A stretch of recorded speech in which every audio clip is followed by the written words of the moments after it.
Hi, my name is Stu Spence. I'm a real estate investor in the state of Florida. Okay, when I look for rental properties, there's a couple of things that I look at. There's some rules of thumb. First of all, there's the 1% rule. Basically, that says if I'm going to pay $150,000 for a property, it needs to rent for about $1,500 a month. That's just a rule of thumb. I also look at the expenses of the property. I estimate about 30% as the cost of operating the property. So if I'm bringing in $1,500 a month, 30% of that is going to go to expenses. Now, if the property doesn't fit into those rules, then usually it's not worth pursuing any further. If it fits into those rules, then the next thing I do is look at the real numbers because I have to verify them. The key team members I use to handle and to maximize an investment would first of all be, if it needs any rehab, the rehab crews, making sure that we get it set up so that it's very marketable on the rental market. The second thing is a good property manager. A good property manager will keep it rented, will rent it with good people, and will minimize tenant turnover. Tenant turnover is a very costly way to own rentals. The pros and cons of hiring a management company are pretty simple in my opinion. Unless you want to take a whole lot of time to manage the properties yourself and handle all the phone calls and things like that, a property management company will pay its way in dividends. A good property management company will put in good tenants, will qualify them well, will do all of the work, collect the rent, and you just get a check at the end of the month. I like that.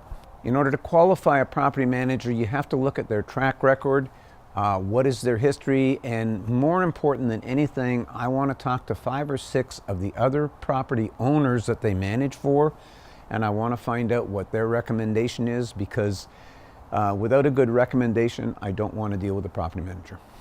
The biggest failure I have made in the past is arrogance. When you invest for a little while successfully, it's easy to think that you're infallible. And I bought a property to flip, and it was on a main street, but I thought that we could overcome that. And in fact, we couldn't. There are some things in property investment you cannot overcome, and you have to be smart enough to stay away from them. When I'm flipping a house, the major criteria that I look for is the marketability of the neighborhood. The old real estate expression, location, location, location, is very, very important if you're buying something to flip. If you buy something, fix it up real nice and can't sell it, then you've got a bunch of money sitting there for nothing. Anytime I do a flip, I'm always looking for some specific things that I don't want to get involved with. I don't want to do structural work. I really want to stay away from things that require an architect or an engineer. As soon as you get involved with that, your costs escalate astronomically.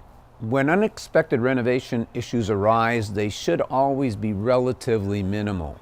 The reason is, if you've done your homework before you get involved with the job, you're going to avoid that most of the time. Anything that pops up, if you've done a good job initially, should be minimal, and it shouldn't be a major expense. Yeah, you know, we always have a fudge factor of a certain amount, usually 10% of the renovation budget, in case anything comes up. We really hope we don't have to use it. When I hire a renovation team, the first thing I want is I want them to know what they're doing and how to do it. I want them to have experience. I want to make sure that they're going to be able to do the work quickly. People who drag out the work cost you money, and it's not productive in the overall job. How do you find them? It's very difficult to find good people. And usually the best way to find good people is once you find one, you ask them for referrals. Normally they won't refer anybody who's not good.